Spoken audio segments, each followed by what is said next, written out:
Bonsoir à tous et merci d'être parmi nous pour cette rencontre autour d'un verre d'Adélie. Nous accueillons aujourd'hui Amar Asnaoui qui va nous parler du community management. Voilà, donc je lui laisse la parole. D'accord. Donc, bonsoir tout le monde, merci de m'accueillir au sein de cette rencontre. Merci Président, merci à Hamza d'avoir fait le lien entre ce que je fais et les rencontres autour d'un verre de l'Adélie. Je vous explique d'abord comment s'inscrit le community management dans ce que je fais. En fait, je suis consultant en intelligence économique, j'ai été récemment diplômé en intelligence économique. Le community management fait partie de mes spécialités, on va dire, dans le sens où les clients que j'ai eu jusqu'à maintenant, c'était 70% pour du community management. Le community management, c'est aussi peut également se définir comme étant l'image digitale, que ce soit d'une institution, ou plutôt peut se définir comme étant la gestion de l'image digitale, que ce soit d'une institution, d'une personne, ou d'une entreprise, ou d'un produit, ou même d'un événement. Pour suivre le fil conducteur de mon intervention, je souhaiterais commencer par vous expliquer ce qu'est un community manager selon la définition du portail officiel du gouvernement français des métiers de l'Internet. Donc le community management, ou plutôt le community manager, c'est un expert des communautés web. Son rôle, c'est de fédérer une communauté d'internautes autour d'un intérêt commun, animer les échanges sur cet intérêt commun, sur ce thème, tout en veillant au respect des règles de bonne conduite au sein de cette communauté. Donc l'animateur de votre communauté, il n'a pas seulement le rôle de modérateur que je viens de décrire, il a aussi pour mission de développer cette communauté, de l'animer, de bien la fédérer, et surtout de la rendre visible. Il se fait porte-parole sur les médias sociaux de la marque, de l'association, de la personnalité ou de l'institution qu'il représente. Donc il faut bien faire gaffe, le community management, ça se fait porte-parole d'une personnalité, d'une personne, d'une association, d'une entreprise, voilà, de toutes les sortes, d'une personnalité, mais également d'une institution locale, nationale ou même internationale. Donc l'essor du community management coïncide avec l'essor du web collaboratif, voilà, ça va de soi. Cette profession, elle existe depuis l'apparition des premières communautés en ligne, à savoir au début des années 2000. Personnellement, je verrais les premiers prémices, si j'ose dire, de community management avec l'avènement des premiers forums de discussion. Donc, pour moi, l'ancêtre du community manager, c'est bien le modérateur des forums que vous avez sûrement connus au début des années 2000, parce qu'il n'y avait pas encore Facebook, n'existe que depuis 2004, donc voilà. Donc, le social web n'était pas aussi développé qu'aujourd'hui. D'ailleurs, la définition officielle française du community manager voit les game masters, les maîtres de jeu, comme étant les ancêtres du community manager. C'était tout simplement les modérateurs des forums de jeux vidéo. Aujourd'hui encore, l'authenticité de l'engagement communautaire de l'animateur de communauté est primordiale. L'animateur n'a pas pour vocation de diriger ou de surveiller la communauté, mais d'en dynamiser les échanges. Donc, il doit être attentif à chaque individu, il doit suivre le mouvement qu'imposent la communauté, il doit suivre aussi les tendances du web. C'est très très volatile le web aujourd'hui, on peut se construire une image et la dupliquer pratiquement à l'infini dans un laps de temps très réduit aujourd'hui sur Internet. Voilà. Comme l'effet inverse est bien sûr possible, on peut tout détruire en quelques secondes, comme nous allons le voir dans quelques exemples que j'ai préparés. Donc pour récapituler, les principales missions du community manager, ça serait tout d'abord d'identifier les médias sociaux, c'est-à-dire tout ce qui est site, blog, réseaux sociaux, forums. Il faut d'abord les identifier.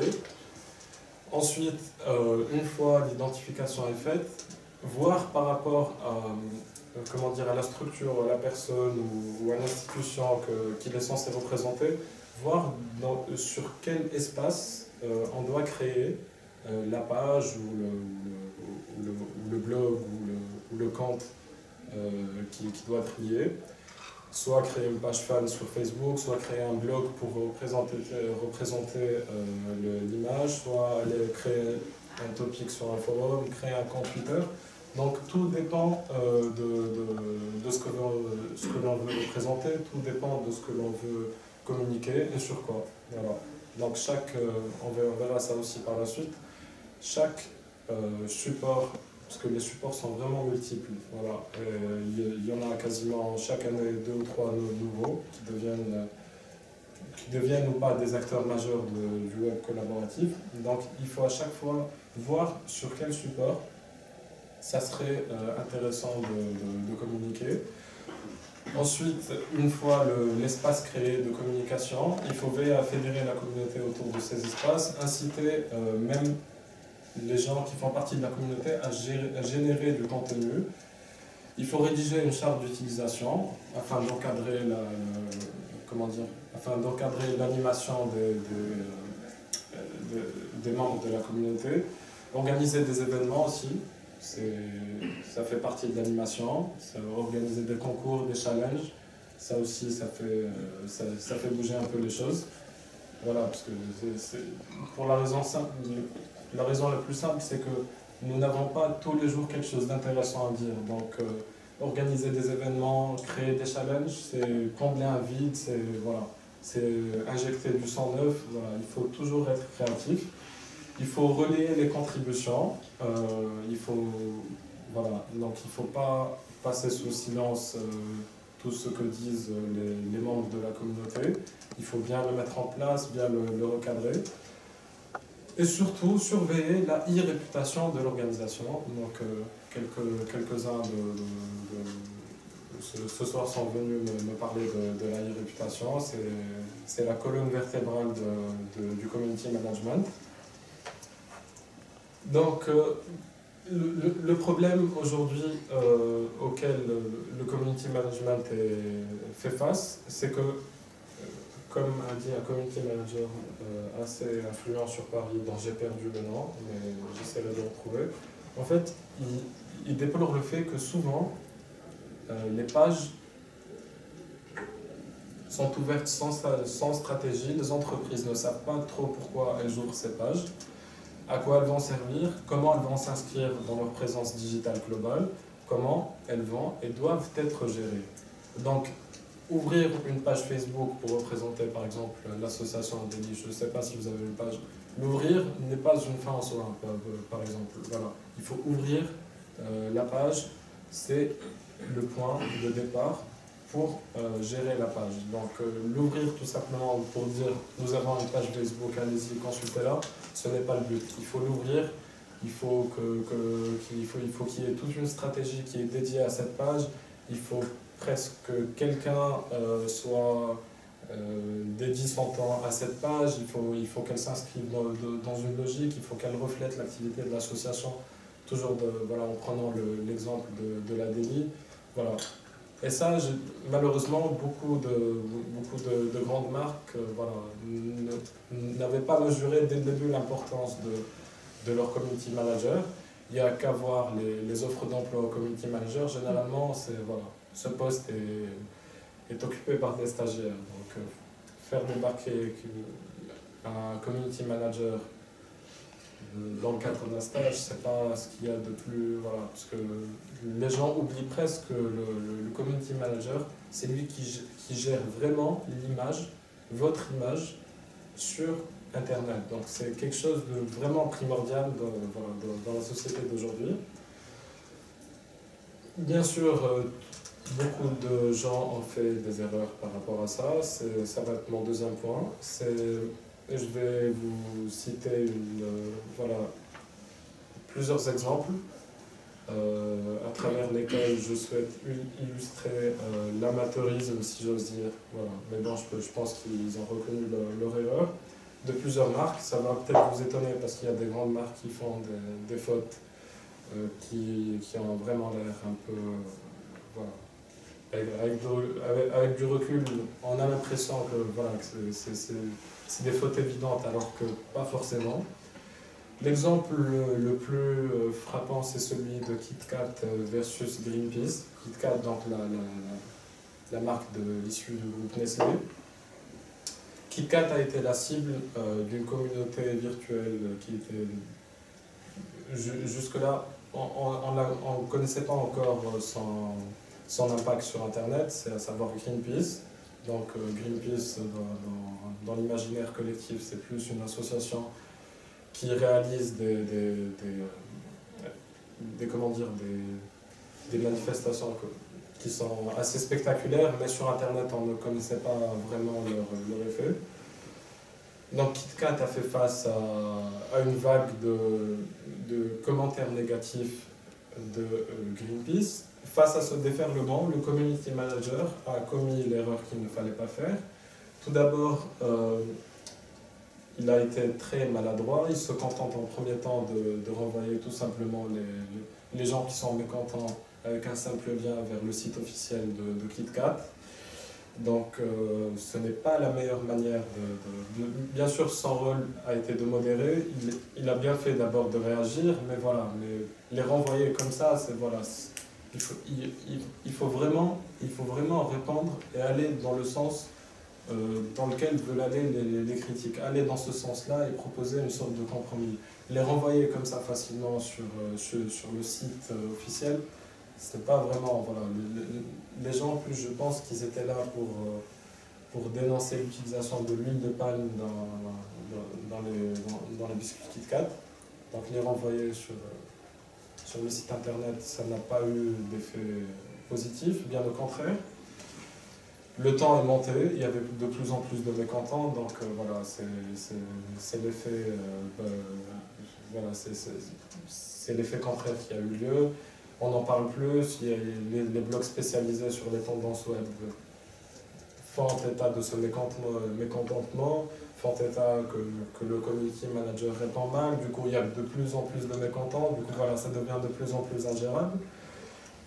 Le temps qu'adopte le community manager, il devient de plus en plus sec. Il avertit d'ailleurs par message que les gens qui ont remplacé, qui émettent des photos qui sont défavorables à KitKat, qui seront bloqués et tout. Donc il prend des mesures de censure. C'est contre-productif bien évidemment. Tout ce que ça a eu pour effet, c'est que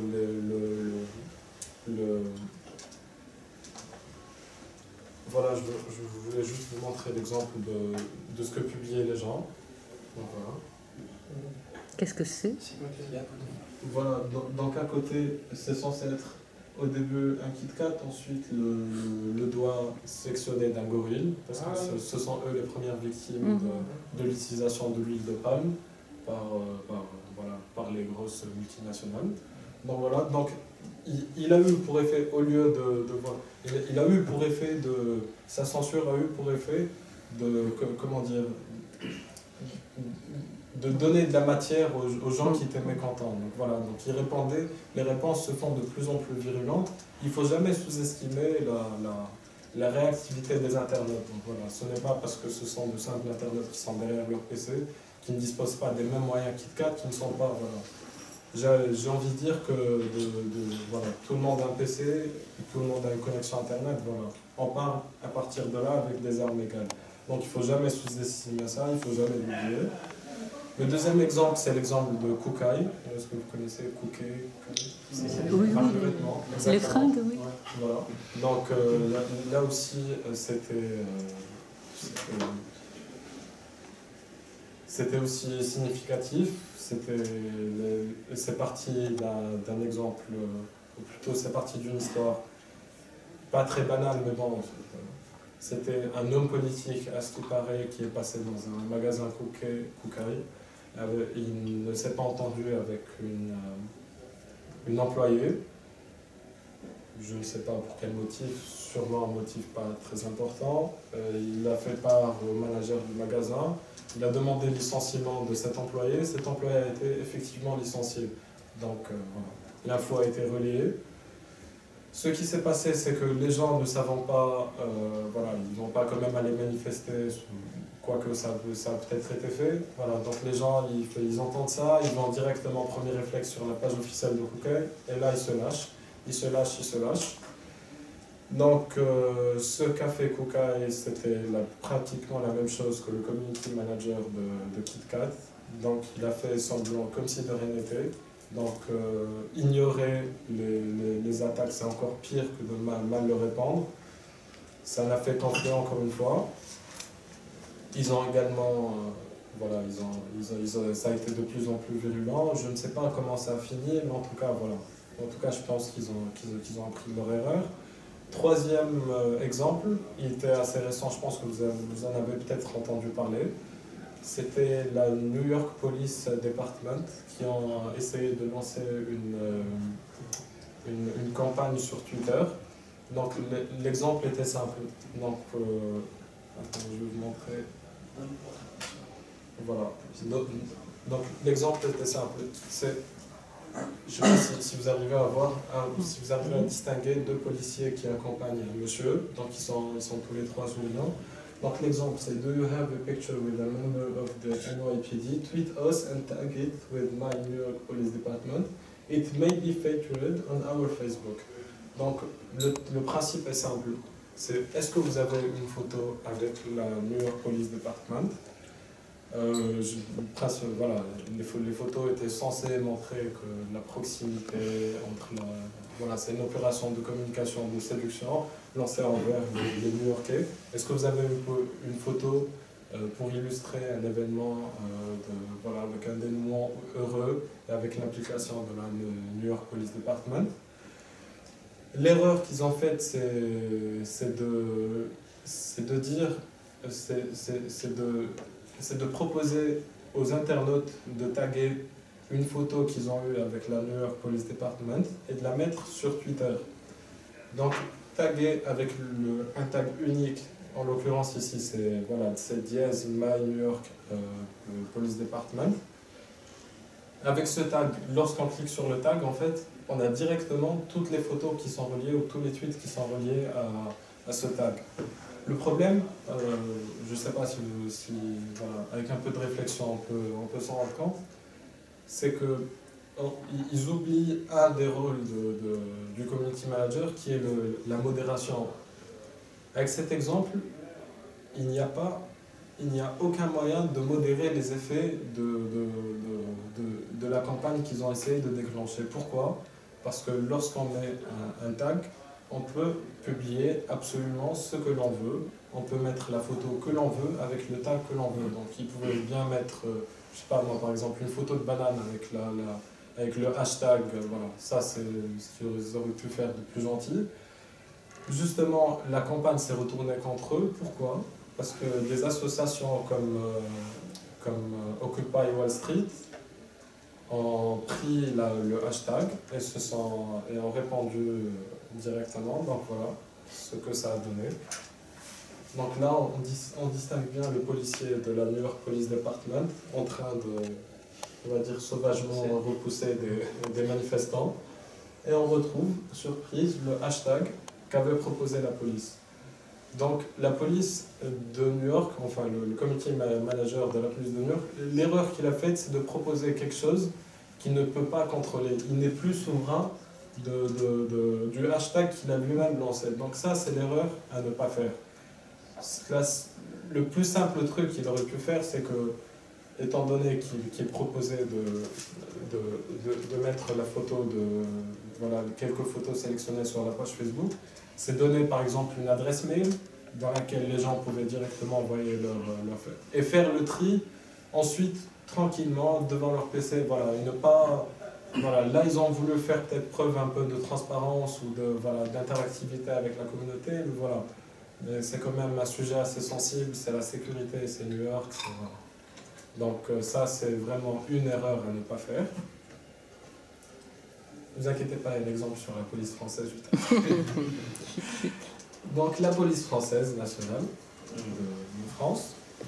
Donc encore une fois sur Twitter. Donc ça, c'est leur page officielle. Petit détail de community management, comment reconnaît-on la page officielle? C'est avec un petit signe juste à côté. C'est le même que ce soit sur Twitter ou sur Facebook. Donc voilà, je vais zoomer pour vous montrer. Voilà, c'est le petit slash sur fond bleu. Voilà. Donc on voit bien que c'est la page de... Voilà. Donc un beau jour de août 2013, le community manager de la police nationale déclare sur Twitter, 140 caractères, « Je viens d'atteindre 155 maires dans Banana Kong, téléchargez-le sur l'App Store et essayez de me battre. » Donc là, il a essayé d'animer la page à sa manière, il a essayé d'entraîner, voilà, c'est la police, encore une fois, voilà, toujours tendu, les infos ne sont pas généralement super cool, donc il a essayé de détendre un peu l'atmosphère, il l'a fait de manière très maladroite. Le truc, c'est que quand on essaye de dévier un peu du sujet, il faut que le lien soit toujours, comment dire, il faut qu'il soit évident. Parce que là, pour parler d'une application, il a eu de la chance parce qu'il n'y avait pas d'événement spécialement tendu, c'est le jour où il avait publié ça, sinon, voilà, sinon ça aurait soulevé un véritable tollé. Et le problème, c'est que le tweet a été vite retiré, mais c'était sous-estimer la réactivité des internautes qui ont déjà pris, qui ont déjà pris des captures d'écran pour mémoriser cet instant. Donc comme cette femme qui tweet sur Internet, non police nationale, pas la peine d'effacer les tweets, on les a screenshot. Donc on a pris une capture d'écran. Donc voilà. Donc ça, à chaque fois, il faut prendre en compte tous les paramètres d'Internet. Les internautes sont très réactifs. Il existe plusieurs outils maintenant. Les outils sont de plus en plus développés. Il faut vraiment se modérer en amont et penser à quelle sera ma marge de manœuvre après cette publication. Ça, il faut vraiment y penser. Il faut penser aux conséquences avant même de publier. Il y a eu d'autres cas un peu plus virulents, un peu plus... Voilà. Je vais en parler comme ça, soit tout en passant, d'American Airlines. Je ne sais pas si vous avez entendu parler de ça. Voilà.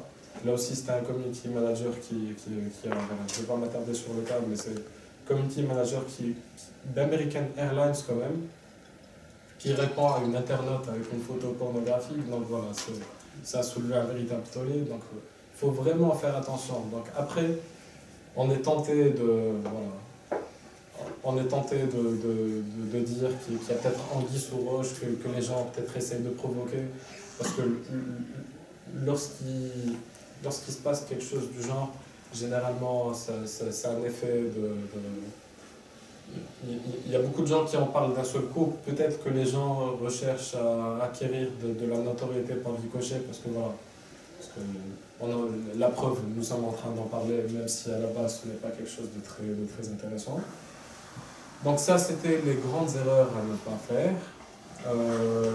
Et c'était aussi pour vous montrer ce que pouvaient faire comme erreur des gens qu'on n'attend pas spécialement dans ce domaine-là. Donc, après cela, quelques pistes pour une gestion optimale. Quelle stratégie, quelle solution logicielle également à adopter lorsqu'on est community manager ou lorsqu'on cherche à bien organiser son community management. Donc, quelle stratégie? Je vais vous donner directement ma stratégie, celle que j'utilise avec mes clients et celle que j'ai utilisée jusqu'à maintenant. Tout d'abord, suivre l'actualité du net, suivre les dernières tendances du net. Le net, c'est un domaine qui est très, comme je n'ai pas arrêté de le dire depuis le début, qui est très versatile, qui change, voilà. Ce qui est valable aujourd'hui ne l'est pas forcément demain. Il faut suivre les tendances. Il y a des tendances qui vous donnent plus de visibilité que d'autres. Suivre cette tendance peut être bénéfique. Il faut suivre les buzz également. ce n'est pas un phénomène français, c'est un phénomène mondial, le buzz. Généralement, les buzz nous viennent d'outre-Atlantique, ou sinon la manière même de faire un buzz, les ingrédients du buzz nous viennent généralement des États-Unis. Il faut l'adapter à la sauce locale. Il faut suivre l'évolution du champ lexical du net. Il y a une manière de s'exprimer, il y a une manière de rajouter quelques termes en anglais parfois. En fait, il faut les trouver. Je ne peux pas vous en donner quelques-uns aujourd'hui. Ils seront peut-être obsolètes très prochainement. Il faut suivre également, tout simplement, l'actualité du community management. Il y a beaucoup de blogs là-dessus. Il suffit juste de taper blog community management, vous en trouverez beaucoup, divers et variés. Il faut pas aussi également hésiter à aller sur les pages de certains community managers. Leur manière généralement de communiquer pour avoir des clients, c'est de parler de l'actualité du community management, parler de ce qu'ils font, parler de la manière de travailler. Il faut faire aussi un peu de benchmarking, de voir si vous avez déjà une page qui est ouverte, de voir ce que les concurrents font, de quelle manière ils font ça. Le plus important également, c'est d'avoir une ligne éditoriale pour se démarquer de la concurrence. Après, pour la ligne éditoriale, il faut faire attention parce qu'il faut être en mesure de pouvoir la gérer et l'alimenter d'une manière régulière. Il y a des sites, par exemple, sportifs qui utilisent une ligne éditoriale un peu légère, qui va plus vers l'autodérision, sur l'humour. Après, ils ont vraiment, je pense, des équipes, c'est peut-être un peu gros, mais ils ont sûrement une personne qui est dédiée à ça, qui ne fait que ça toute la journée. Parce que généralement, le métier de community manager se confond à tort et à travers avec le créateur de Webmaster. Oui, avec le webmaster, celui qui crée du contenu pour le web. Pardon, Content manager. Voilà, le content manager. Donc en fait, ce n'est pas exactement... Le content manager, je pense qu'il se limite au site internet. Oui, plus ou moins. Ça dépend. Voilà, après, je ne saurais pas vraiment tracer de ligne de démarcation entre les deux. Mais généralement, s'il y a un content manager et un community manager, l'intérêt c'est de travailler ensemble pour que le site puisse refléter les pages sur les réseaux sociaux et vice-versa. Il ne faut jamais oublier un des objectifs majeurs, c'est que la page n'est censée être qu'un lien entre le consommateur, ou plutôt les fans ou la communauté, et vous. Donc, autrement dit, la page doit très souvent revenir d'une manière ou d'une autre vers la société. Donc les liens, le contenu que l'on doit... Après, ce n'est pas tout le temps évident à faire, parce qu'il faut avoir un site qui est quand même actualisé d'une manière quotidienne, donc c'est plus facile de communiquer, c'est aussi un des intérêts du community manager, c'est plus facile de communiquer sur les réseaux sociaux, c'est plus facile à actualiser que le site internet, mais il faut quand même qu'il y ait un lien, il faut que de temps en temps mettre un lien qui renvoie directement au site officiel, mettre un lien qui renvoie directement, je ne sais pas si c'est une boîte qui vend en ligne, mettre un lien de temps en temps, rappeler les coordonnées, rappeler le lien pour commander tel ou tel objet. Il faut aussi faciliter il faut faciliter la prise de contact avec l'internaute. Il faut à chaque fois remettre le numéro, remettre les coordonnées, remettre ça, parce que l'internaute, il faut tout lui mettre devant lui pour qu'il n'ait qu'à cliquer. Donc c'est ça le plus important. Donc pour revenir à la ligne éditoriale, il faut vraiment pouvoir l'assumer. Donc c'est bien beau d'en avoir une, mais si c'est pour la tenir pendant une semaine, et puis parce que c'est ce qui fait un peu le charme, et c'est ce qui crée un peu de l'attractivité pour une page. Donc quel logiciel utiliser? Donc, à ma connaissance, il n'existe pas de logiciel qui vous aide à publier automatiquement ou à générer du contenu automatiquement. Donc, je vais vous proposer quelques solutions logicielles. Quelques-unes sont gratuites, quelques-unes ne le sont pas. Quelques-unes sont aussi gratuites, mais ont des fonctionnalités qui vont être par la suite payantes. Donc voilà, donc après, il n'y a pas de solution miracle, il n'y a pas de... comme pour tous les domaines. Oui. Quand vous dites qu'il faut tenir la ligne éditoriale, là c'est typiquement un travail humain? C'est typiquement un travail de stratégie, de réflexion et voilà, c'est un travail de logique aussi. On ne peut pas commencer sur un temps et voilà, pendant un moment et basculer sur un autre temps. Comme je prenais l'exemple des pages par exemple de quotidiens sportifs, voilà. Il y en a qui utilisent une ligne éditoriale qui est basée sur le temps humoristique, et voilà, présenter les infos au quotidien. Il faut que ça soit léger bien sûr parce qu'à la fin c'est lourd aussi, mais voilà, mais il ne faut pas par exemple commencer comme ça et ensuite finir sur un temps sobre et maintenir ce temps sobre, parce qu'après voilà, c'est encore une fois l'image que doit refléter la marque ou la boîte. Il faut vraiment la maintenir telle qu'elle, à moins que la boîte ait complètement ait décidé de complètement changer de ligne éditoriale, d'image, veut peut-être paraître plus jeune, plus sobre, voilà. Donc tout dépend de ça. Donc pour revenir, est-ce qu'il y a d'autres questions? Est-ce qu'on va faire? On passera aux questions après. D'accord. Oui, le principe, c'est une demi-heure de parole et ensuite les questions-réponses. D'accord. Je ne sais pas si on vous l'a dit ou pas. Moi j'ai dit 1 heure. Vous m'avez dit 1 heure, mais bon, je ne vais pas m'attarder sur les derniers points. Donc le deuxième point, c'est la e-réputation. Il faut obligatoirement mettre en place un système de veille pour surveiller son e-réputation.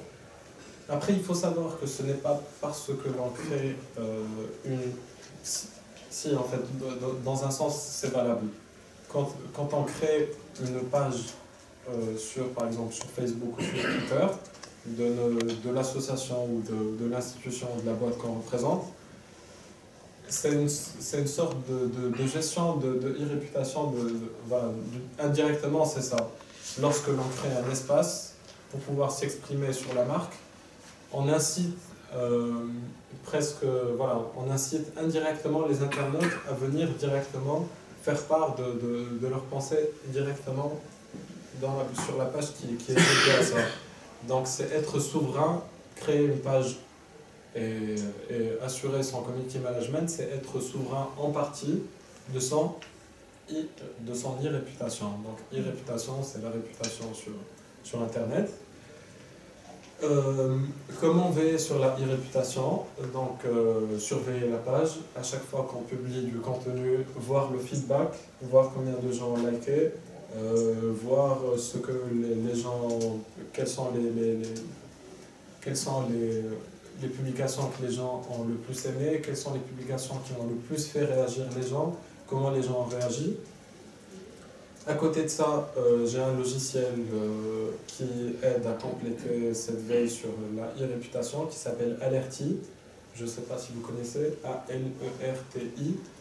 Donc ce n'est pas vraiment un logiciel très très élaboré concernant la e-réputation, mais il se marie très facilement avec les activités d'un community manager, puisqu'il permet par exemple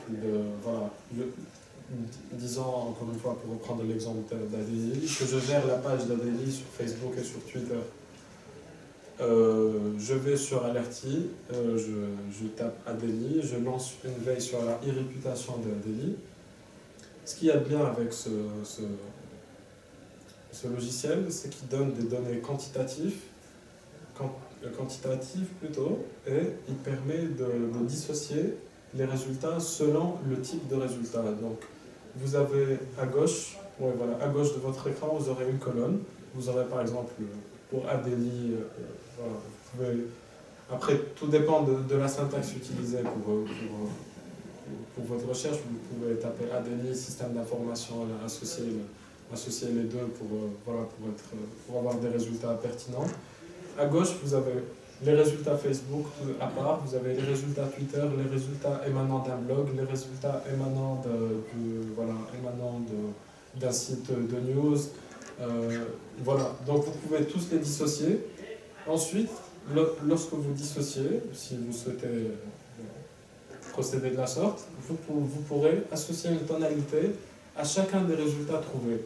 Une fois que vous avez associé la tonalité de chacun des résultats, vous pouvez avoir une sorte de statistiques. Donc par exemple sur Facebook, vous avez par exemple 30 mentions, donc 30 résultats. Sur ces 30 mentions, 14 vous sont favorables. Et disons le 13 sont neutres, il en reste, il doit en rester 2, c'est ça? Non, il doit en rester 3, donc 3 sont négatifs, donc vous aurez un peu plus de 40% de positifs, 1% ou plutôt 2% de négatifs et le reste neutre. Donc ça vous permet un peu d'évaluer, ça vous permet aussi de visualiser et de vous concentrer, par exemple, une fois que vous avez donné une tonalité à chaque résultat, ça vous permet de voir pourquoi vous avez un résultat négatif, pourquoi la tonalité est négative sur ce résultat ou pas. Ça vous permet de retravailler d'une manière continue sur votre contenu. Donc il y avait ce résultat, il y avait ce logiciel. Qu'est-ce qu'il y a aussi? Il y a aussi la simple recherche sur Internet. Ça aussi, on a l'impression que c'est quelque chose de... Voilà, j'ai parlé à beaucoup de gens qui sont spécialistes là-dessus. Voilà. On a l'impression que c'est vraiment quelque chose de basique, mais voilà, ça reste, et je pense que ça restera pendant un bout de temps, un indicateur qui est important, qui a du sens. Donc veillez sur la e-réputation. Il y a également un autre, voilà, je n'avais pas encore parlé. Il y a aussi un site, ou plutôt un logiciel aussi, qui s'appelle Social Baker. Donc ça donne, littéralement en français, ça donne le boulanger social. Voilà. Donc c'est socialbaker.com. Donc ce qui donne ce site, c'est les tendances de Facebook, Twitter et de beaucoup d'autres sites. Donc là je suis en train de Google+, YouTube et LinkedIn. Donc ils donnent des analyses, ils donnent des statistiques. Ces statistiques sont intéressantes. Voilà, je souhaiterais éclairer là-dessus avant d'entendre vos questions et d'y répondre. Donc il permet déjà de classer les pages, quelles sont les pages ayant le plus de fans, ayant la plus grosse communauté, selon les pays, selon le type de page. Et il y a encore beaucoup de petits paramètres qu'on peut régler. Donc d'abord, il serait intéressant de jeter un coup d'œil sur les 10 premières pages les 10 premières pages françaises sur Facebook, ensuite les 10 premières pages sur Twitter. Donc sur les 10 premières pages ici, la page la plus suivie sur Facebook en France, c'est la page de Nutella. La deuxième page, c'est Nutella France. Troisième page, c'est Coca-Cola. Quatrième page, Oasis. Voilà, donc ça vous donne un peu une idée sur l'utilisation de Facebook. Concernant les pages Twitter les plus suivies, donc on a David Guetta. Ceux qui ne le connaissent pas, c'est chanteur, DJ. Il y a la page du Monde, Twitter France, Samir Nasri, le footballeur, Énergie. Voilà, donc d'emblée, on arrive à voir que voilà, être présent sur Facebook et sur Twitter juste pour être présent, je ne suis pas totalement d'accord avec ça. Twitter, pour représenter une marque, c'est vraiment, c'est pas si évident que ça. Les gens ne vont pas, comme on peut le voir sur Twitter, poursuivre une marque. Ils vont surtout poursuivre une personne, poursuivre un site d'actualité, parce que c'est ça qu'il faut à chaque fois prendre en compte, c'est le format que nous propose la plateforme. Sur Facebook, on peut mettre des photos, on peut mettre le texte que l'on veut. Voilà, sur Twitter, nous avons 144 caractères. Donc, le monde a beaucoup... voilà, c'est la deuxième page Twitter qui a le plus de followers. C'est aussi simple que ça. Pourquoi? Parce que voilà, ils annoncent le monde, c'est un site d'information. Ils mettent les titres, voilà, ils mettent les plus gros titres, tout simplement. Ils mettent un petit lien à côté qui renvoie directement vers l'article en question. Donc voilà, c'est totalement approprié. Je verrais mal Nutella, qui a beaucoup de succès sur Facebook, communiquer sur Twitter. Donc la preuve, ils sont pas, voilà, ils font même pas partie des 20 premières pages de Facebook, sachant que sur les 20 premières pages, 80% sont des personnalités, des chanteurs, des humoristes, des comédiens. Voilà. Donc il faut à chaque fois savoir adapter, il faut savoir là où être présent. Donc il y a une étude qui s'impose, voilà. C'est pas, voilà, on ne décide pas d'être présent sur Internet du jour au lendemain et d'ouvrir plein de pages partout sur Google+, sur ça et ça. Il faut vraiment bien étudier le cas, il faut voir. Est-ce que, suivant la ligne éditoriale, suivant la stratégie que nous allons adopter, est-ce que Facebook, ça serait plus intéressant? Est-ce que Twitter, ça serait plus intéressant? Moi, si je pouvais donner un avis, ça serait plus communiquer sur Facebook. On peut mettre une image, on peut mettre désormais un hashtag. C'était le petit plus qu'offrait Twitter par rapport à Facebook. Maintenant, Facebook permet d'offrir un hashtag. J'ai lu récemment que Facebook aussi allait lancer un petit onglet où il y avait les tendances des hashtags ou des sujets les plus traités. Ça permet de rejoindre ce que je vous disais plus tard, c'est qui est de suivre la tendance sur Internet, donc ça facilite ça. Voilà. Sinon, concernant le must, je dirais, selon moi, du community management en ce moment, ce sont les infographies. Donc les infographies, c'est le support le plus répandu en ce moment, d'après ce que j'ai remarqué après. Peut-être que vous allez me donner quelques exemples. C'est-à-dire? Les infographies, je vais vous donner un exemple. Donc les infographies, le principe est simple, c'est une photo et un texte qui va avec. Ça, c'est un exemple d'infographie. Donc j'ai essayé de trouver un exemple assez élaboré. Donc là, on trouve par exemple, il y a un titre, les réseaux sociaux et l'élection américaine. C'est une infographie comparative entre les deux candidats de l'élection de 2012. Leur nombre de fans sur les différents supports, là, le nombre de fans sur Facebook, Twitter, Google+, YouTube et Instagram. À chaque fois, voilà, donc mettre deux photos, mettre des couleurs, il faut que ça soit attractif, il faut qu'il y ait un titre aussi. Donc ça, c'est une infographie assez élaborée. Généralement, les infographies aujourd'hui, ce n'est pas toujours élaboré. C'est surtout les sites d'information qui utilisent les infographies. C'est aussi parfois voilà, tout ce qui a une sensibilité politique, associative. Voilà, ils sont beaucoup voilà, ils utilisent beaucoup ce procédé. Pourquoi? Parce que lorsqu'on veut faire passer une idée ou un concept, c'est plus facile de le relayer à travers une photo. Il faut aussi prendre en compte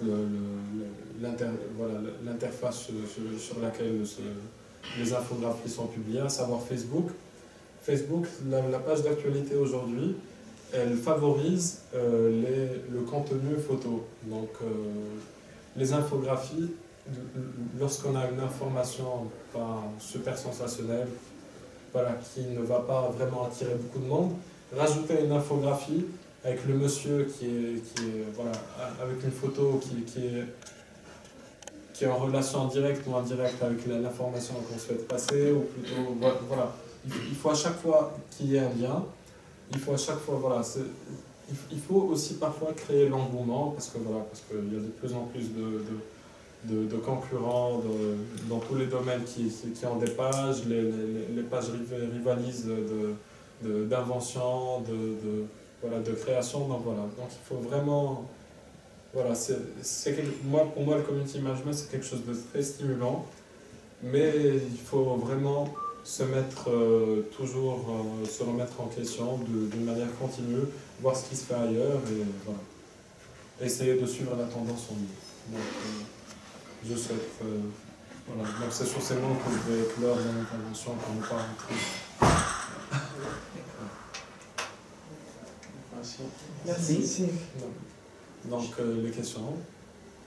Moi j'en ai une, enfin, qui est du très basique, hein, parce que je ne suis pas du tout spécialiste du domaine. Vous avez introduit une notion de communauté dès le début. Moi j'ai du mal à cibler le périmètre d'une communauté. Qu'est-ce que c'est une communauté? Parce que j'ai cru comprendre au départ qu'on était plutôt au niveau d'une entreprise, donc on voulait faire de la communication, donner une image d'une entreprise. Puis après j'ai l'impression qu'on sortait du domaine, qu'on avait des communautés qui étaient je dirais, hors de l'entreprise. Donc, comment définit-on en fait une communauté? Enfin, il y a peut-être d'autres définitions aussi. La communauté, merci d'abord pour la question. La communauté est telle que... On peut la voir de deux manières. Ça, c'est mon avis encore une fois. Il y a une communauté qui fait partie qui fait vivre l'entreprise, voilà, à travers les pages officielles, à travers, voilà, en étant fan des pages officielles par exemple, en étant follower de la page sur Twitter, en étant ami sur Instagram, en visualisant les vidéos sur le compte officiel d'une entreprise ou d'une personnalité sur YouTube, voilà. En faisant cet acte-là, on fait partie directement ou indirectement de cette communauté. Après, il y a des degrés d'implication. Il y a une communauté, voilà, la plus volatile, ça serait celle, à mon avis, de YouTube. On n'a pas obligatoirement besoin d'un compte pour aller visionner la plupart des vidéos. Il faut par contre un compte pour émettre des commentaires, mais on peut émettre des commentaires sans faire partie de la chaîne officielle de l'entreprise ou de la personnalité qui est relative à cette chaîne. Donc la communauté, voilà, il faut avoir une vision un peu élargie de la communauté, il ne faut surtout pas chercher à la cloisonner. Et la communauté, parfois, les gens peuvent nuire à cette communauté sans même en faire partie en émettant des avis négatifs sur un terrain sur lequel n'est pas spécialement présente l'image digitale de l'entreprise ou de la personnalité. Donc je ne sais pas si je réponds à votre question aussi. Et alors le rôle du community manager? Le rôle du community manager, c'est d'identifier tous les lieux qui peuvent être propices à la réaction de cette communauté, qu'elle soit officiellement communauté, qu'elle soit fan ou pas. Voilà, c'est d'identifier, c'est d'y remédier en respectant bien sûr l'éthique. Voilà, l'objectif, ce n'est pas d'aller mettre des avis positifs de partout et de bidonner. Ça, voilà. C'est pas parce qu'il n'y a pas de règle écrite, il ne faut pas avoir d'éthique.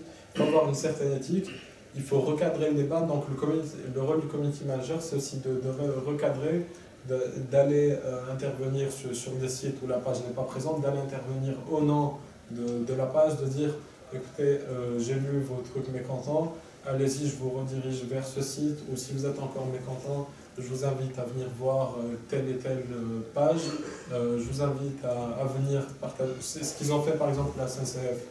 Ils ont créé un site qui s'appelle débat.sncf.fr. Donc, pourquoi? Ils ont fait ce que je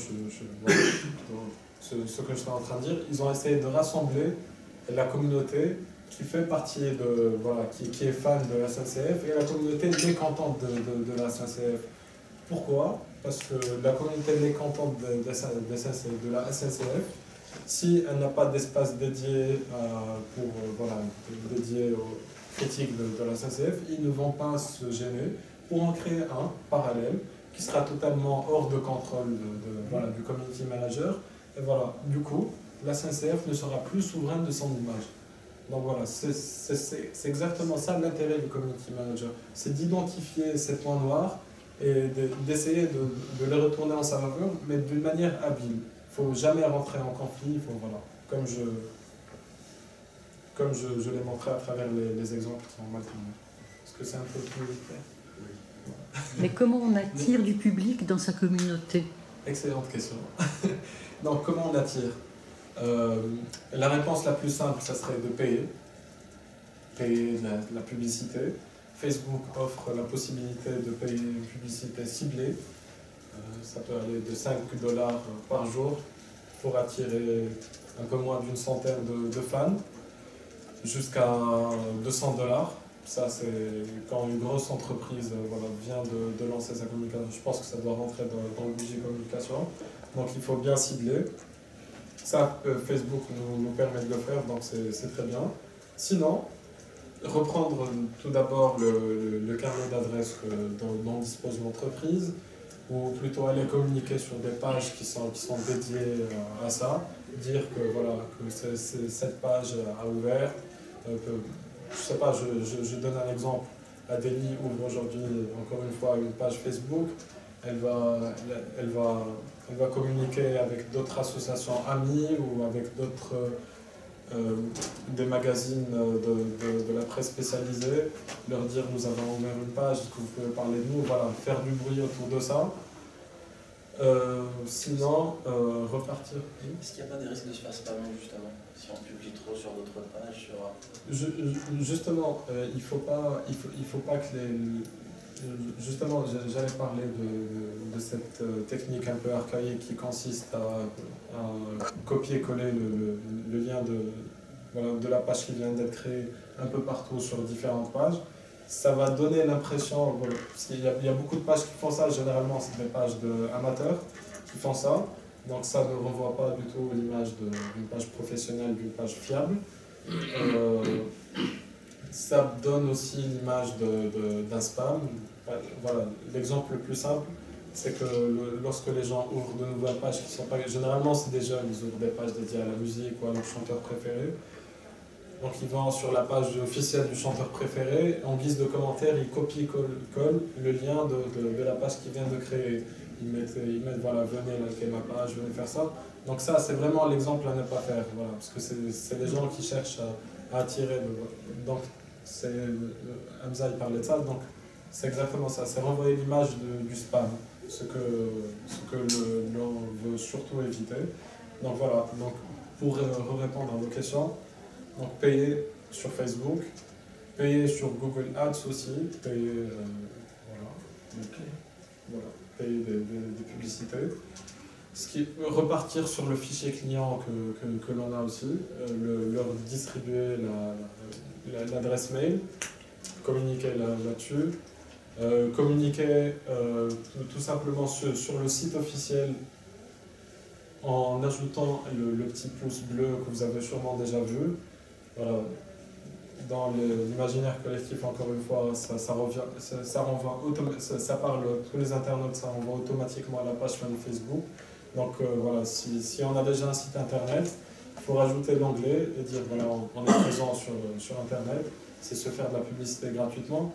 Rajouter l'onglet pour qu'il soit constamment au-dessus ou au-dessous de la page, qu'il soit constamment visible, quelle que soit la page du site internet. Voilà. Et le simple fait de cliquer là-dessus, on sera automatiquement fan de la page officielle Facebook. Donc ça, c'est quelque chose qui fonctionne beaucoup. Voilà. Sinon, repartir sur le fichier client pour créer d'abord une première base sur laquelle travailler. Ensuite la communauté évoluera selon la notoriété de la structure ou de la personne ou de l'entreprise qu'elle représente. Voilà. J'ai une question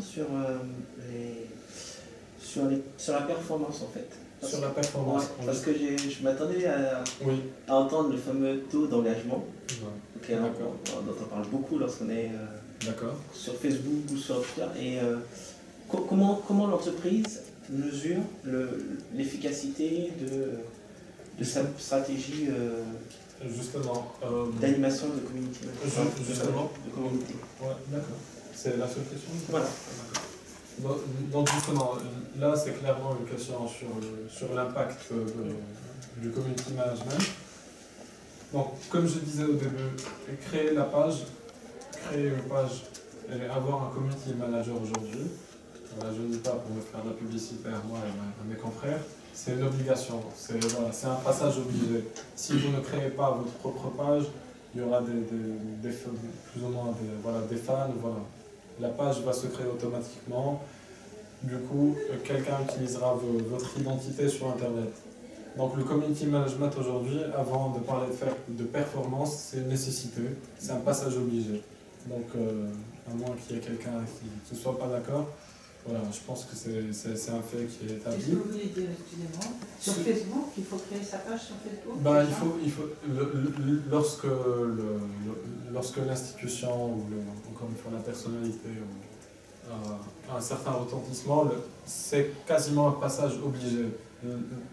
Lorsqu'on est une personnalité publique aujourd'hui, c'est obligé d'avoir sa page, c'est obligé d'occuper l'espace. Voilà, c'est d'occuper l'espace voilà, qui doit vous revenir. Vous êtes quasiment obligé de l'occuper, sinon quelqu'un s'en chargera à votre place. Et je pense qu'il y a beaucoup de sportifs et beaucoup de personnalités publiques qui n'ont pas leur propre page, qui ne communiquent pas assez là-dessus. Il y a des fans qui utilisent qui communiquent pour eux, donc c'est un peu dommage. Voilà, il y a des communautés d'1 million, donc les gens ils passent à côté de publicité gratuite d'1 million de personnes là-dessus, donc voilà, c'est vraiment dommage de passer là-dessus. Ensuite, pour revenir à ta question, j'ai donné tout à l'heure un site qui permet de quantifier les performances. Donc aujourd'hui, mis à part quantifier la performance de la page Facebook en termes de likes, en termes de partage, en termes d'engouement, en termes de nombre de fans, en termes de volume, il est difficile de mesurer l'impact concrètement. C'est comme, c'est comme les gens qui sont comment dire, spécialisés dans le référencement sur Internet.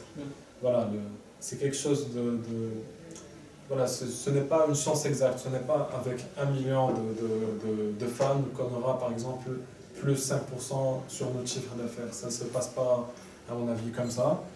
Après, après c'est plus ou moins évident pour certains domaines d'activité. J'ai en tête, je ne sais pas, par exemple, vente privée, par exemple, ou plutôt quelques sites spécialisés dans les ventes flash. Donc les ventes flash, c'est des ventes à durée déterminée. Donc si par exemple quelqu'un communique sur une vente flash sur Facebook, parce qu'en fait, à chaque fois qu'on publie quelque chose sur Facebook, on peut voir combien de personnes ont vu la page, on peut voir combien de personnes ont liké, combien de personnes ont fait des commentaires. Donc on peut suivre en temps réel le déroulement de cette vente flash, par exemple, et on peut déduire l'impact qu'a eu Facebook sur ça. Donc, mis à part des cas bien précis comme ça, je pense qu'il est aujourd'hui un peu trop tôt pour... il est un peu trop tôt pour mesurer l'impact direct, mais voilà. Mais comme je disais, aujourd'hui, il faut plutôt voir ça comme étant une nécessité que, avant même de chercher à comprendre l'impact, même si ça serait intéressant, ça sera peut-être un des challenges les plus à venir. Ce que vous dites, c'est que le site n'est pas suffisant. Le site n'est pas suffisant, carrément. Oui, le site n'est vraiment pas suffisant. Donc créer sa page, ça permet de faire de la publicité au site, mais ça permet aussi d'étendre sa publicité, tout simplement, d'étendre la publicité de sa structure, et ça permet d'être présent un peu partout. Voilà. Aujourd'hui, Facebook, c'est comme un annuaire. Voilà. Vous êtes pratiquement obligé d'y faire partie. Après, tout dépend de votre activité, bien sûr. Voilà. Je verrais mal un médecin sur Facebook ou un cabinet. Voilà. Il faut que ça soit, il faut que ça fasse un peu de sens. D'autres questions? Oui, il y a une chose dont on peut parler, c'est je ne vous ai jamais entendu citer le mot branding. Parce que, bon, en parlant de la réputation, réputation, là on a parlé beaucoup des entreprises, mais il y a aussi soi, l'image qu'on donne de soi. Et ça, les cabinets de recrutement l'utilisent à fond. Qu'est-ce que vous entendez par soi? De la personne, de l'individu. De la personne physique. Ouais. Parler de la personne, là, c'est un autre niveau. Là, parler de la personne, vous voulez dire l'image qu'on nous donne, en fait. On a quand même une image digitale. Les réseaux sociaux. L'image sur les réseaux sociaux. En fait, ça devient intéressant un peu ça ne rejoint pas exactement ce que je dis, parce que moi, quand je parle de e-réputation, ça s'applique bien sûr aux personnes, mais les outils que j'ai donnés, ça s'applique beaucoup plus aux entreprises ou aux personnes qui sont connues. Récemment, j'ai eu à travailler sur la réputation d'un homme politique, donc pas français. Voilà, donc là c'était relevant de parler de e-réputation. Parler de e-réputation, c'est aussi relevant lorsqu'on est chef d'entreprise. Il y a un cas qui est assez connu, c'est le cas c'est un cas qui a été créé, je pense, par des élèves d'une école, je ne sais pas si c'est Dauphine ou si c'est HEC, avec l'aide de leur professeur. Il faut taper sur internet Éric Dumont-Pierre. Donc ils ont créé un monsieur fictif qui s'appelle Éric Dumont-Pierre. Ils lui ont construit une bonne réputation sur internet, une mauvaise réputation. Donc Éric Dumont-Pierre, personnage fictif, est un directeur d'un laboratoire de pesticides ou d'engrais chimiques. Donc il est fictif, tout comme ces laboratoires. L'intérêt, c'était de montrer justement la e-réputation lorsqu'on est patron. Donc le must des patrons, c'est d'être un patron responsable socialement, c'est ça? Donc ils lui ont créé tout d'abord sur les premières pages des résultats Google un tableau tout à fait magnifique avec des fausses unes. Voilà.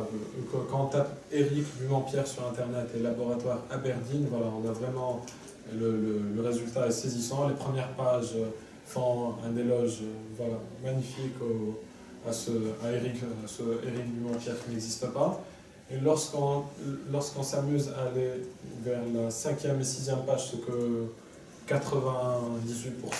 des internautes ne font pas, on s'arrête généralement aux 2 premières pages de Google, on arrive à trouver des résultats très compromettants et des révélations compromettantes, encore une fois, sur ce personnage qui est fictif.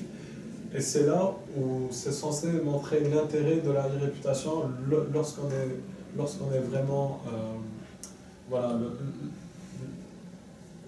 lorsqu'on cherche à démontrer quelque chose. Après, au niveau de quelqu'un qui cherche à se faire recruter, je pense qu'une bonne gestion de ses profils LinkedIn, Viadeo, Twitter, Facebook, ça serait largement suffisant. Faire attention à ce qu'on publie, faire attention à nos prises de position sur tel et tel forum, ne pas avoir de prise de position virulente, ne pas toujours s'exprimer, ne pas liker par exemple sur sa page personnelle, voilà, à moins que l'on souhaite vraiment que ça fasse partie de notre e-réputation, ne pas liker par exemple les pages de partis politiques, voilà, il faut vraiment faire attention. Donc c'est là, la e-réputation, c'est pas quelque chose qu'on construit, c'est quelque chose qu'on gère et qu'on contrôle. Donc c'est la vision que j'ai là-dessus. Donc je ne sais pas si je réponds encore une fois à votre question, mais voilà. Voilà. Donc, moi j'avais une question, je ne vois pas très bien la différence entre ce que vous appelez réputation et audience finalement. Voilà, donc la frontière. La frontière, encore une fois. C'est la deuxième frontière que vous me demandez. Donc la frontière, c'est aussi simple que ça. L'audience, ça permet de... Voilà, c'est plus... qualitatif, ou plutôt quantitatif l'audience, voilà. C'est plutôt un volume qu'on va chercher à mesurer, c'est un nombre de fans, c'est un nombre d'avis, voilà. Ensuite, la e-réputation, c'est vraiment une tonalité qu'on cherche à donner aux résultats que cette audience a généré, que cette communauté a généré. Donc là, disons, voilà, pour donner un exemple, voilà, l'audience, ça serait par exemple 40 millions de personnes. Voilà. Et la réputation, ça serait bonne ou mauvaise. Donc voilà. C'est comme le cas de Nutella dernièrement. Il y a 2 ans, Nutella on parlait d'une manière si négative parce qu'on parlait d'huile de palme. Voilà, en 2 ans, ils ont fait beaucoup de pubs sur la télé, que c'était un petit peu en décrivant le processus de production de Nutella. Maintenant, les gens les voient, même si le produit est le même. C'est juste qu'ils ont un petit peu changé. Mais... Donc ils ont sûrement appris de l'erreur de KitKat. Ah oui. Voilà. Mais c'est vrai surtout sur Facebook, sur LinkedIn. Oui, sur LinkedIn, ça serait plutôt sur ce cas de figure. Sur LinkedIn, c'est vraiment, voilà, LinkedIn, c'est personnel. Aujourd'hui, sur LinkedIn, je pense qu'on peut créer une page pour la société ouais. dans laquelle on est dédié à sa page. Pardon ? Dédié à sa page sur LinkedIn.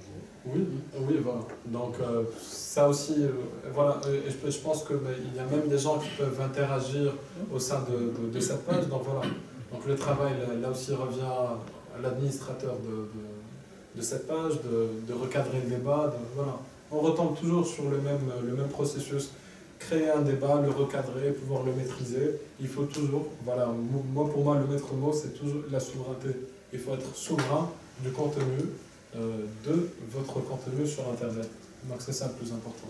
Si on est à la fois sur Facebook, LinkedIn, Google+, Viadeo, est-ce que c'est la même personne qui doit gérer l'ensemble des communautés ? Oui. Pour la cohérence ? Oui, c'est la même personne. Parce que je n'ai pas d'exemple où, par exemple, voilà, je pense que les comptes Google+, ça marche pas tant que ça, je sais pas si... C'est surtout spécialisé pour les gens qui font des jeux en ligne. Les plus grosses communautés, c'est les gens qui jouent en ligne. Et surtout ça, c'est un peu trop faible. Voilà. Google+, c'est pas... Donc étant donné que, voilà, et comme on voyait tout à l'heure que Nutella France voilà, avait la plus grande page Facebook, mais a une page Twitter insignifiante. Donc voilà. Ils ont sûrement une page Twitter que je n'ai pas cherché pour le coup, mais on peut assez aisément s'occuper d'une page de cette envergure et s'occuper à côté, consacrer un peu de temps, bien sûr beaucoup moins important, à la page Twitter. Donc oui, la même personne peut, voilà, suivant bien sûr le poids de chaque page. Si chacune des pages fait, je sais pas, fait plus de 100 000 adhérents, une communauté de plus de 100 000 adhérents, donc voilà, ça serait moins évident de gérer 100 000 personnes par-ci, 100 000 personnes par-là, avec un format différent. Oui, ma question, c'était plutôt un seul responsable que toi tu gères Twitter, toi tu gères Google, etc. Voilà, parce que généralement, il y a toujours un compte qui est beaucoup plus important que les autres. Après, si on communique beaucoup sur plusieurs comptes, là, il faut partager. Il y a un souci. En gros, en fait, ce qui serait intéressant, c'est de garder une certaine homogénéité dans la communication exactement. L'ensemble des supports numériques. Déjà ne pas perdre de vue la communication qui se fait sur les supports classiques, on va dire, sur la télé, la radio, campagne de pub, l'affichage, il ne faut jamais perdre ça de vue parce qu'on est censé refléter aussi, voilà, parce que l'autre elle vient en amont, donc on est censé refléter la campagne publicitaire, voilà, il ne faut pas perdre ça de vue, donc il y a une homogénéité qui est obligatoire, donc même si les supports diffèrent tellement que c'est difficile en fait de la garder, mais il faut avoir un semblant d'homogénéité entre les différents contenus.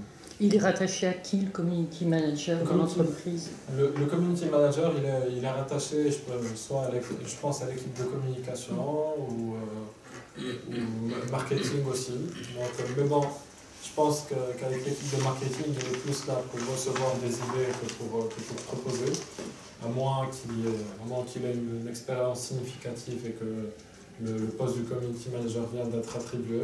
Voilà, donc ça c'est... Voilà. Sinon, dans les petites structures, voilà, généralement et malheureusement ce sont les stagiaires qui s'en occupent. Non, mais voilà, non, mais je trouve ça vraiment dommage qu'il y ait des entreprises qui ont 50 ans d'existence, qui pensent au community management, qui font ouais, on va amener un stagiaire et tout. Peut-être que c'est lié aussi du fait que cette fonction-là est assez nouvelle, assez moderne. Aussi. Et les personnes qui se trouvent au niveau de la direction, de la stratégie d'entreprise, n'ont pas une vision, on va dire, neuve, un regard neuf sur la communication. Peut-être expérimenter. Voilà, donc il verrait plus une personne qui est à la page qu'autre chose. Voilà. Il y a aussi la question de la formation, parce que bon, il n'y a pas de diplôme de community manager. Non, il n'y a pas la preuve. Non, le community management, en fait, il y a beaucoup de... Il y a des gens qui étaient, qui étaient web contact manager, qui se sont retrouvés community manager. Voilà. Après voilà, c'est vrai que même si c'est pas la même chose, voilà, ça peut toujours faire du sens, même si les codes ne sont pas les mêmes. Mais bon, les community managers sont issus de plusieurs formations. Voilà. Et vous y êtes arrivé comment? Moi, j'y suis arrivé tout simplement, c'était un prof qui nous a sensibilisé. Les profs nous ont d'abord sensibilisés sur la e-réputation et ensuite sur le community management. C'est valable aussi dans l'autre sens, on peut commencer à parler de e-réputation et proposer le community management comme étant une solution pour la gestion de sa e-réputation et voir le community management d'abord, ensuite voir la e-réputation comme étant une gestion du community management, donc c'est valable dans les deux cas. Donc c'était un prof qui nous avait parlé de ça. Il nous avait donné l'exemple des scandales de KitKat, il nous avait donné d'autres scandales aussi. Donc il nous avait dit que l'on pouvait travailler là-dessus. Après, ce qui m'a également aidé dans ma formation, qui est l'intelligence économique, on nous a appris beaucoup de techniques de recherche d'information.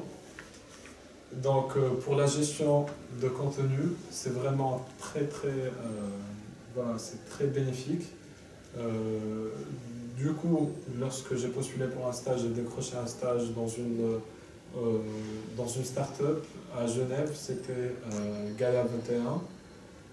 La start-up s'appelait EcoMind, c'était une agence de communication, je ne sais plus où est-ce qu'ils en sont. C'était une agence de communication durable, donc c'était une agence de communication classique, mais qui respectait dans toutes les prestations qu'elles offraient, qui respectait les règles du RSE et puis, du développement durable. Donc lorsque j'ai commencé avec leur page, j'étais leur community manager, j'étais aussi en charge de la veille là-bas, la veille sur les thèmes du développement durable. Donc voilà, ceci amène cela, et puis voilà, j'ai pris goût au community management. Et j'ai eu aussi la chance de pouvoir partir d'une page qui n'avait pas beaucoup de fans à la base, et de pouvoir vraiment m'exprimer et d'apporter la petite touche d'intelligence économique, tout ce qui est aspect de sécurité, de recherche d'informations, de gestion. Donc voilà, donc ça m'a vraiment aidé. Donc du coup, je me suis retrouvé dans le community management. Vous parlez de recherche d'information. Aujourd'hui, on parle de plus en plus du big data. Et il y a des nouveaux métiers qui se développent, en particulier ce qu'on appelle les data analysts, c'est-à-dire en fait des personnes qui sont chargées de récupérer des informations un petit peu partout. Est-ce qu'il y a un lien entre justement ces métiers et la fonction de community manager et la problématique justement du big data? Moi, j'aurais tendance un peu à dissocier les autres, même si là où je pourrais faire un lien, peut-être c'est la manière avec laquelle les deux peuvent échanger sur les techniques de recherche d'information. Donc l'un peut s'inspirer de l'autre, parce que le community manager doit constamment, lorsqu'il n'y a pas de contenu, la cadence généralement, je ne vous ai pas donné cet aspect technique, la cadence généralement c'est 1 à 2 publications par jour, généralement. Donc au-delà de 2 publications, sauf événement vraiment majeur, plus de 2 publications, ça devient vraiment... On a l'impression que c'est redondant, que c'est pas du tout intéressant. Une publication le matin, une le soir. Tout dépend du segment de notre clientèle. Si on a une clientèle jeune, il vaut mieux favoriser une publication assez tard le soir, parce que c'est là où les jeunes se connectent. Pour en revenir à la problématique du big data, je ne suis pas très familier avec ça, même si nous avons eu, je pense, une intervention là-dessus sur le big data. Voilà, encore une fois, le seul lien que je peux créer entre les deux, c'est la manière de rechercher de l'information. Sinon, voilà. Après, quelqu'un qui est dans le big data, il cherche de l'information à valeur ajoutée. Le community manager cherche une information qui lui permette de générer du contenu, d'animer. Voilà. Le but n'est pas le même. Quel est l'intérêt, dans le cadre de la e-réputation, d'utiliser Instagram ou Pinterest? Donc, honnêtement, Pinterest, je ne connais pas beaucoup, mais Instagram, c'est encore une fois l'intérêt d'être présent. Instagram, c'est de plus en plus utilisé. L'intérêt d'être présent, là, généralement, les marques qui publient sur Instagram, elles publient sur Instagram, et lorsqu'elles publient sur Instagram, elles intègrent le contenu d'Instagram sur leur page officielle Facebook. Donc voilà. C'est juste de la présence en fait. Il y a pas c'est juste de la présence sur Instagram. Voilà. C'est pour dire qu'on y est, mais il n'y a pas de... Là pour l'instant, oui, parce qu'il n'y a pas vraiment de... J'ai du mal à voir l'intérêt, si ce n'est d'être présent.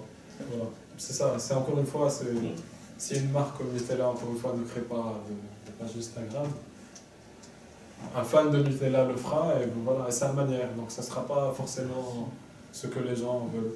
Donc voilà. On revient à chaque fois sur la même histoire. Sinon, il y avait aussi quelque chose dont j'avais omis de vous parler, c'est la problématique, voilà, personne ne m'a posé une question là-dessus, pourquoi faut-il publier tous les jours? Déjà, il faut publier pour rester, voilà, pour revenir tous les jours sur la page d'actualité des internautes. Il faut également publier tous les jours parce que avoir une page sur Facebook, c'est faire face à une nouvelle préoccupation. C'est la préoccupation du reach, R-E-C-H, ça veut dire atteindre. Pourquoi ? Parce que les gens qui ne sont pas actifs sur votre page, peu à peu, vous disparaissez de leur fil d'actualité. Le fil d'actualité, c'est ce que chaque internaute a lorsqu'il se connecte sur sa page Facebook. Donc ne pas communiquer, ne pas susciter l'intérêt des gens, ne pas susciter de likes, ne pas susciter de commentaires, fait que vous n'allez pas apparaître sur... Voilà. Donc, à titre indicatif, je n'ai pas les chiffres devant moi, mais à ce qui paraît, ça va aller... voilà, ça va s'empirer pour des raisons bien évidemment économiques, puisqu'ils vont faire payer tout ça. Donc à titre indicatif, si vous avez par exemple 1 million de fans, vous faites une publication, ce ne sont pas vos 1 million de fans, même s'ils se connectent tous ce jour-là, qui vont voir cette publication. Verront en priorité les gens qui ont l'habitude de communiquer sur vos posts, sur vos publications, les gens qui ont l'habitude de liker, les gens qui ont l'habitude de venir visiter votre page, eux verront en premier voilà. Donc là, je ne sais pas quelle est la part de ceux qui voient, ceux qui ne voient pas. Je pense que la part de ceux qui voient et qui ne voient pas obligatoirement le contenu, elle est peut-être équivalente, mais elle va aller en s'empirant dans le sens où Facebook veut faire payer voilà, la visibilité sur Internet. Étant donné qu'ouvrir une page c'est gratuit, voilà, ils essayent de... Voilà. Déjà, ils font payer la publicité pour la page. Et là, ils veulent faire payer le fait que les publications atteignent toute la communauté. Donc, voilà. Donc, quand on communique sur Facebook, il faut le faire de manière régulière. Il faut vraiment susciter l'intérêt. Ça, c'est très important pour la visibilité même de la page. Voilà. Si je comprends bien, en gros, donc, il y a 2 leviers pour rester visible. Le premier, c'est de publier régulièrement, quotidiennement peut-être, des messages, des articles et autres. Et le deuxième est indépendant de notre volonté, parce que là, typiquement, sur le cas de Facebook, c'est plus des algorithmes qui vont venir fliquer ce que font les gens, s'ils visitent notre page, s'ils aiment nos publications, et par rapport à ça, donc on est visible à cette communauté-là. Voilà, exactement. Donc il faut faire attention à cet aspect-là. Voilà. Vous avez dit au début que le community manager était le porte-parole officiel dans le monde numérique. Oui. Qu'en est-il de l'attaché de presse, puisqu'on pourrait penser que les médias font aussi partie de la communauté? Oui, est-ce qu'ils vont disparaître? Est-ce que ce sont l'un va absorber l'autre? Parce que c'est votre seule question? Oui. D'accord. Parce que le community, l'attaché de presse est censé censé être lié directement à la presse, aux médias. Donc Facebook est un média comme les autres, mais le community manager gère la communauté, comme je répondais tout à l'heure à votre collègue. Il gère les gens qui sont en lien constant à travers la page Facebook. Ils sont en lien constant avec la marque. Donc les deux peuvent se rejoindre un peu, mais voilà. Donc pour vous donner le cas de figure simple, par exemple, Nutella souhaite communiquer sur un nouveau produit. Ils le font sur la page Facebook. L'attaché de presse contacte les différentes, les différents titres de médias. Les différents titres médias communiquent sur le message qu'ils ont reçu. Cette communication aura certainement un effet que devra ensuite gérer le community manager. Donc il va susciter sûrement une vague de réactions qui vont soit venir directement qui vont venir directement se manifester sur les pages et les espaces dédiés qui sont créés, ou peut-être ils vont c'est là encore qu'intervient le community manager, sur des espaces dans lesquels on n'attendait pas vraiment. D'où l'intérêt de la veille aussi. Il faut constamment être en veille et voir où est-ce qu'on parle de nous et surveiller l'impact de notre communication. Donc ça, je vous ai donné un cas de figure où les deux interagissent. Il y a aussi l'exemple que j'ai vécu dans mon entreprise où la communication officielle via l'attaché de presse reste muette et doit rester muette. Et tout est géré par le web. Et là, c'est vraiment le community manager qui s'adresse directement aux clients ou aux prospects. D'accord, c'est ce que je disais. Donc, et là, par contre, l'attaché de presse, la communication officielle de l'entreprise est muette, reste muette. Oui, en gros, l'attaché de presse n'a pas un rôle d'interaction, on va dire. Non, pas du tout. Voilà, c'est juste une communication officielle sur les médias officiels. Pardon? Il sert à rien. Non, pas du tout. Parce que. L'attaché de presse, en fait, il a une parole officielle de toute l'entreprise. On appelle le community manager aussi. Oui, mais sur Internet. Sur Internet, le community manager. Oui, mais c'est officiel. Et c'est le porte-parole. On peut le donc, je vois pas la différence. Mais c'est un peu moins. C'est sur Internet. Ouais, le community manager, ça reste officiel sur Internet. Oui, voilà.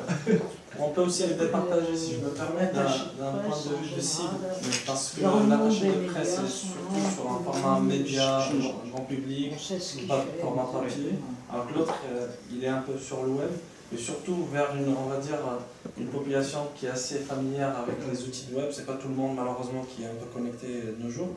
Alors que sur le format presse, c'est monsieur tout le monde qui arrive à lire un peu le journal jusqu'à maintenant. Et même le côté cible et aussi le côté que l'attaché de presse, il n'a pas à créer du contenu de lui-même, il communique juste ce qui vient du directoire ou de la direction marketing ou de direction de communication. Alors que le community manager, comme a dit notre intervenant, c'est lui qui doit susciter l'intérêt à chaque fois, créer, faire du teasing ou du buzz, comme on dit maintenant. Du buzz, du teasing. Par exemple, Nespresso, quand ils voulaient lancer leur publicité, ils ont carrément renvoyé tout le monde, j'en ai reçu ce mail, plusieurs scénarios. Quand le piano tombait sur George Clooney, qu'est-ce que vous imaginez, qu'est-ce qui se va passer? Après, il y avait des votes et les gens, ils ont imaginé, ils ont sorti leur version finale. Ça, c'est le community manager. J'imagine mal un attaché de presse faire ça, lui, il prend le message, hop, directement en presse-papier et médias. Et je pense que... numérique aussi. Hein. Oui, maintenant. Et l'attaché de presse a certainement plus d'impact sur le cours de bourse que le community manager, ça j'en suis pratiquement sûr. Ah oui. Là-dessus, dans les grands groupes, c'est sûr. Sur le cours de la bourse. Oui, sur le cours de bourse. Bah, Il y a encore de l'influence, c'est disparaîtra. L'attaché de presse, c'est un nom officiel. Tout le monde le connaît dans le monde des médias. Le nom du community manager. Est-ce qu'il est anonyme? Non. Il joue un rôle, mais son nom n'est pas toujours. Pas toujours, mais je pense qu'ils se donnent parfois des pseudos. Ils essayent parfois d'humaniser un peu les interventions. Il y a l'exemple de BNU, la filiale de Bouygues Télécom, qui à chaque fois, à chaque réponse, mettent cordialement Stéphanie de BNU ou Sébastien, voilà. Ou qui mettent, voilà, lorsqu'ils n'ont pas de campagne publicitaire à mener, ils mettent par exemple bonjour, avec une photo par exemple directement de la vue qu'a le community manager à partir des locaux de Bouygues, avec un petit message en bas, Sébastien de BNU vous souhaite. Donc ça c'est une des techniques pour un peu humaniser ça, mais le community manager n'a pas vocation à être connu, à avoir un nom. Il y a des agences spécialisées? Oui, il y a des agences spécialisées totalement dédiées au community management, mais généralement ce qu'elles font ces agences, c'est qu'elles forment le personnel. Elles viennent intervenir comme je l'ai fait, mais avec un discours beaucoup plus élaboré, dans le sens où voilà, elles ont vocation, contrairement à mon intervention, à vraiment former au community management et à donner plus de détails, et voilà, à donner une sorte de feuille de route. Voilà.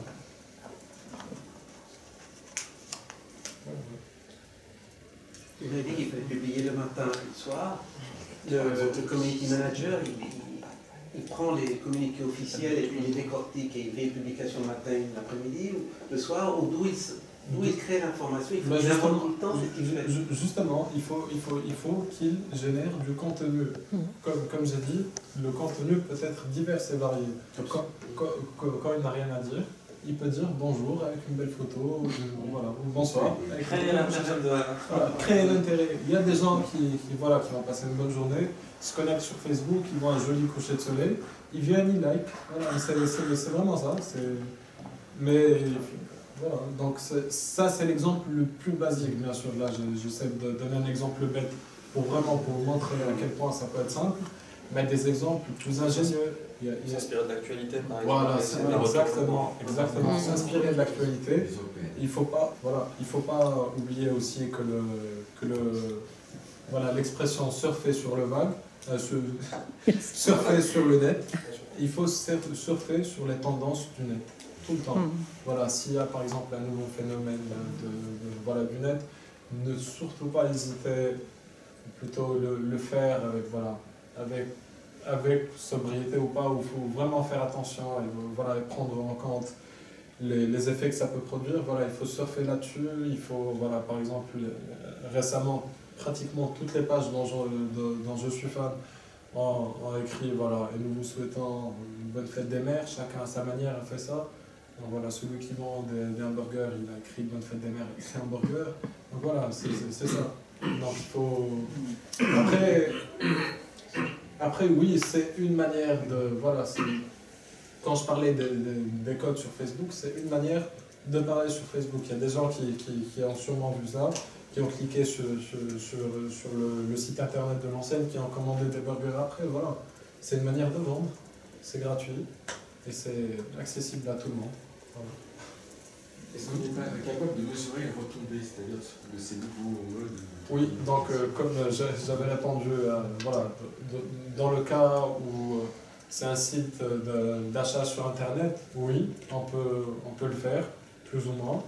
Mais sinon, les retombées, en général, non. Mais c'est sûr qu'il vaut mieux avoir une bonne image sur Internet qu'une mauvaise. Après, les retombées en termes de chiffres, en termes de... Ça, moi, je serais incapable de les quantifier. Je n'ai toujours pas rencontré une personne ou trouvé un moyen sur Internet de pouvoir quantifier ça. C'est vraiment... je n'ai pas de... Des enquêtes qualitatives, dans ce cas, et donc des enquêtes marketing. Oui, après faire les enquêtes marketing, je pense que faire une analyse de sa e-réputation, bon, ça ne peut pas se substituer à une enquête qualitative bien ciblée. Ça permet aussi de donner une idée, ça permet de s'en rapprocher aussi. Donc c'est ça l'intérêt d'avoir une page et de gérer soi-même son image, c'est de pouvoir de façon continue de pouvoir estimer, de pouvoir qualifier l'image qu'on a sur Internet. Voilà. Est-ce que c'est peut-être aussi lorsqu'on est en temps de crise, enfin lorsque l'entreprise traverse une crise, que l'on voit vraiment l'attachement qu'on a su créer avec ses fans? C'est-à-dire, en termes de retombées, il faut peut-être passer par l'étape où l'entreprise traverse une crise pour voir effectivement les fans, les gens qu'on a réussi à attacher à la marque pendant 2-3 ans de community management, qui se mettent à défendre la marque, défendre l'entreprise, et c'est là qu'on voit les bénéfices peut-être. C'est sûr, comme notre collègue a donné tout à l'heure l'exemple de Nutella, voilà, c'est vraiment à travers une stratégie de conquérants qu'ils ont réussi à remodeler une image, et voilà. Donc, avant, ils ne communiquaient jamais, ils n'ont jamais communiqué sur l'huile de palme. Voilà. Dès qu'il y a eu une crise de l'huile de palme, d'accord, on va communiquer sur l'huile de palme, mais d'une autre façon. Ça rejoint ce que je disais tout à l'heure, il faut vraiment s'approprier sa propre image. Parce que lorsque vous ne le faites pas, les internautes ne vont pas se gêner pour le faire. Donc c'est là aussi qu'on peut mesurer l'attachement à la marque. Donc vous travaillez à la fois avec le directeur de la direction de la communication, puis la direction marketing. Oui, après là par exemple j'ai un client sur Lyon, c'est une chaîne de distribution non, c'est une chaîne de restauration. C'est quelqu'un qui a acheté deux licences ou 3 de magasins. Donc là, c'est directement avec le propriétaire qui a une clientèle 80% de moins de 30 ans, qui n'est pas présent sur Facebook. Donc voilà, son intérêt d'abord était d'être présent, tout simplement. Il n'y a pas de... Voilà, Non, d'accord. Soit c'est le patron, soit c'est le patron, soit tout dépend de la taille de l'entreprise. Voilà. Et l'émission, généralement, dure combien de temps? L'émission, oui, l'émission. Tout dépend. Là, par exemple, une mission sur la veille, sur la e-réputation, ma mission avait duré 1 mois.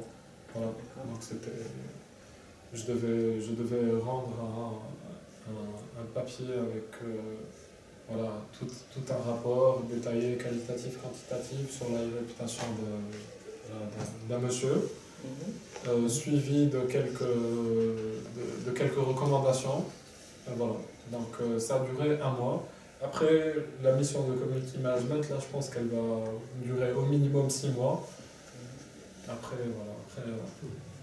on verra les résultats. On verra ou pas s'il y a eu des retombées directes ou pas, parce que là dans ce cas-là, ça sera facile parce qu'il y a beaucoup de commandes qui se font sur Internet. Et justement, l'intérêt sera de communiquer là-dessus, sur le fait qu'on peut commander sur Internet. Et voilà. Donc là, on pourra plus ou moins mesurer l'impact d'une page Facebook. Donc c'est pour ça que je vous donnais ça comme exemple. Mais je pense qu'il va facilement partir sur 6 mois. Parce que au-dessous, c'est insignifiant. Voilà. Et même 6 mois, c'est insignifiant, voilà. Surtout si on commence en été. Il faut vraiment faire les 4 saisons, il faut passer par les fêtes, pour vraiment évaluer l'activité, comprendre, faire le cycle pour vraiment bien le comprendre et bien l'anticiper. Voilà. Il faut un minimum de durée pour effectivement mesurer cette... Pour mesurer, voilà. Et encore une fois, mesurer, c'est un mot un peu fort, parce que voilà, pour estimer. Voilà. Et ça peut se faire à distance? C'est-à-dire, vous faites de chez vous Exactement. C'est une du luxe, si on veut dire, du community management. c'est de le faire à distance, du moment que l'on a une... voilà. Après, il faut être joignable tout le temps, il faut se déplacer aussi beaucoup chez le client. Voilà. Sinon, on peut pratiquement le faire à distance. En fait, je ne vois pas l'intérêt de rester chez le client. Voilà. Étant donné que voilà, il va partager avec vous les campagnes publicitaires par mail, il vous inscrit à la newsletter au même titre que lui, donc vous serez voilà, averti au même titre au même temps que le patron. Donc, voilà. Mais il n'y a pas trop d'intérêt à rester avec lui. Voilà. Vous pouvez travailler sur plusieurs marques en même temps? Oui, oui. Oui. Après, tout dépend aussi de la taille des communautés. Donc, voilà. Je pense pas qu'on puisse travailler sur Nutella et Coca-Cola en même temps. La journée type de community manager, c'est quoi? La journée type, elle commence, pour moi, elle commence la veille. C'est voir les dernières infos jusqu'à 22h. Ensuite, le matin, c'est de lancer les recherches sur un contenu, faire un tour. Voilà. C'est simple en fait. C'est s'abonner à toutes les pages d'information sur Facebook, sur Twitter, s'abonner au maximum de flux, les passer en revue. Généralement, quand un événement est plus ou moins important, il est redondant, voilà, on va le retrouver souvent. Une fois que ça c'est fait, il faut... voilà, je ne sais pas si je vous ai parlé des logiciels de veille. Voilà, donc un logiciel de veille simple, c'est Mention. M-E-N-T-I-O-N, donc c'est un logiciel qui est gratuit. Ce logiciel, voilà, on peut par exemple, si par exemple je suis sur, je sais pas, oui voilà, pour reprendre l'exemple d'Adélie. Adélie par exemple, ils auraient eu une page sur Facebook, son intérêt aurait été de communiquer fréquemment sur l'actualité des systèmes d'information, tout ce qui touche au système d'information.